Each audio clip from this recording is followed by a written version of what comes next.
boys, girls, and gender rebels. I'm Penny Underbust, and you are joining me today for a random ass vlog update. Okay, so what I'm intending to do in the future is throughout the week film 5-10 minutes, well, probably less than that, 2-5 minutes of me and what I've been up to that day, and hopefully film a few of the things that I've been doing as well. And then at the end of every week, I will splice it all together and you'll get like a vlog of the last week, specifically because everyone seems to dig my vlogs. Those are the most consistent thing that people enjoy. So I'm going to start doing that. Unfortunately, I didn't do it this week, so I don't have a bunch of footage to splice together. So instead, I'm just going to tell you all what happened to me in this last week of my life. First, I'm not going to do it day to day because honestly I don't remember. I'm just going to kind of eclectically recount the last 7 days. One of the awesome things that happened is I got this shirt from Torrid. It is a Harry Potter house shirt. It's Gryffindor because I'm a Gryffindor, but the main reason that I got it is just because it's a button up and it fits. And it's pretty. It's a bit baggy on like the stomach, but if I just add some darts here, which will be very easy, it'll actually be quite well fitting as well. And yeah, I think it's cute. I think it's super cute. I like it a lot. I also got some more browlets from them. Debating doing a whole video, but since I've already done a bralette haul video for Torrid, I don't know what you guys will get out of it. Like, I just think it's kind of meh. So I'm probably not going to. I am debating it, but probably not going to. Something really sad that happened this week is Fitz passed away. And Fitz was one of my rats. He was my boy ratty, and he was my favorite. Like, I know you're not supposed to have favorites or whatever, but he was the one who I would sit him on my shoulder while I'm editing videos, and he would just curl into a little ball. And I would do this every so often, but he'd just curl into a little ball and chitter away and clean himself and just kind of nap on my shoulder for just hours while I was editing. It kind of makes sense that he passed away though, because A, he was getting a little bit old. He was about 2 years old. And he's been sick on and off his whole life. Like, I've had to take him to the vets a bunch because he just had really bad lungs. So he always had breathing issues. And he was on and off antibiotics for most of his life too, which is a real bummer. So honestly, I had kind of expected him to pass away a long time ago. Like, I'm glad that I got as much time with him as I did, but it's still very, very sad. Because I loved him. He was my special little guy who would just snuggle. Yeah, it's really sad having him gone. We went and bought some flowers, and since my husband gardens a lot, we buried him under some flowers that we planted, and yeah, it was just a nice little thing to say thank you to the little rat guy who lived with me and who kept me happy and sane during editing. What else has happened? I've been working a ton on acrobatics and stunts with my housemate and stepsister Lily. I can now lift her above my head doing this thing, and she's like, she does the splits and I'm just holding her. That's really cool. I actually have some video footage of it. I might splice some in, I'm not sure. What else? Oh yeah, mostly acrobatics is what I've been focusing on the last couple of weeks, actually.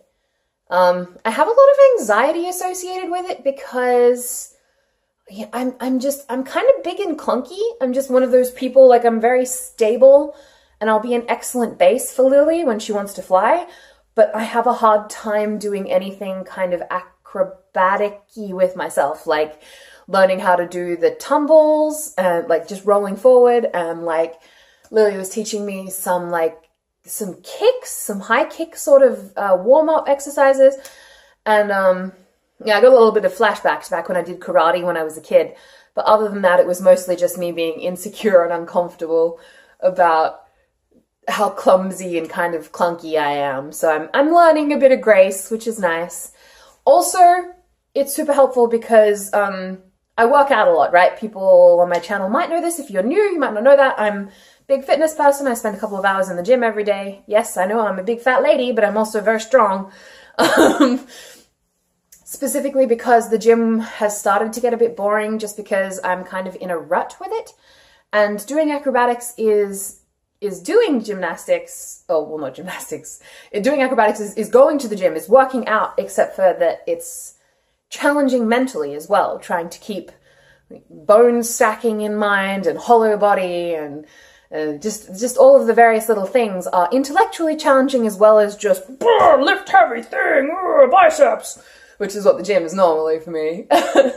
How many people in my fan base are avid workers, outers, and do you guys have any advice for ways that I could spice up my workout routine? At the moment, I think I'm in this sort of rut where I have my things that I know that I'm good at and I kind of just fall back on them.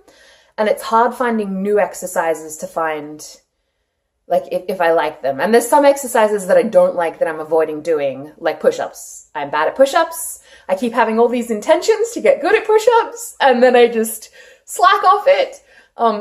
I can do about 2 push-ups, because my pectorals are weak as fuck. If anyone has any advice on how to get good at push-ups without actually doing push-ups, I would greatly appreciate that. It's funny because I can heft Lily above my head and it's just fine, but just moving my own body from here to here is just like the worst. What else? I've been finding myself really getting into looking slightly more like a normal person lately, which, I don't know, it's one of the first times, like, for example, when I dyed my hair brown, it's one of the first times I've sort of embraced not being just bizarre. Like, that being said, I am also actually doing a little bit more corsetry, and I still have giant boobs and stuff, and I'm still wearing makeup and still have tattoos, but there's a certain thing that I'm enjoying about the juxtaposition of how much I can look like a girl next door in my face, but then my body doesn't, or my body language isn't. Like, I'm just kind of having fun playing with that juxtaposition, whereas as in the past, I have, like, leaned entirely into the unnatural, not human thing. So it's kind of just a new world of fashion for me, when previously it was all micro mini shorts and super duper low cut tank tops. Now I'm kind of branching out into button ups and into hoodies and things that are a little bit baggier and not feeling insecure in baggy clothing. When for pretty much my entire life I've felt hugely insecure in baggy clothing, which is hilarious, right? Like, that's the majority opposite to how people feel. Like, I would prefer things to be super tight and short and low cut because I feel stronger and more secure when I do those things. Anyway, I think that's all I have to rant about, really. Oh yeah, so this is a bit more cosplay stuff on the up and up. Lily is helping me make my rose quartz wig. I've had the biggest fucking ordeal with this rose quartz wig.